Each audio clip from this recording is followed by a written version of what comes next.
Hey guys, तो आप लोगों को यहाँ पे एक ऑप्शन देखने को मिलेगा एनपीएस एनुअली का। अब ये एनपीएस एनुअली होता क्या है, आप इसमें क्या डालेंगे और इसके बारे में जो भी डिटेल है चलिए आप लोगों को बताते हैं। अगर आप क्या करते हैं टैक्स बडी में टैक्स प्लानिंग कर रहे होंगे तो वहाँ पे जो भी इन्वेस्टमेंट्स होता है उसमें आपको ये ऑप्शन देखने को मिल जाएगा। अब जैसे कि आपको नीचे की तरफ यहाँ पे लिखा हुआ शो करेगा your investment in national pension scheme और अटल पेंशन योजना। अब जैसे एनपीएस को बोलते हैं नेशनल पेंशन स्कीम या सिस्टम। अब जैसे क्या है कि मान लीजिए एनपीएस क्या होता है, पहले आपको ये समझना है कि एनपीएस क्या होता है।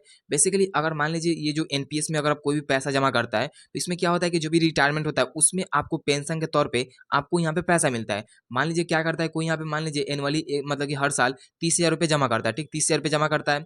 तो क्या होगा कि जो भी उसका रिटायरमेंट का समय होगा उस समय उसका जो भी पेंशन होगा उस पैसे से यहाँ पे मिलेगा।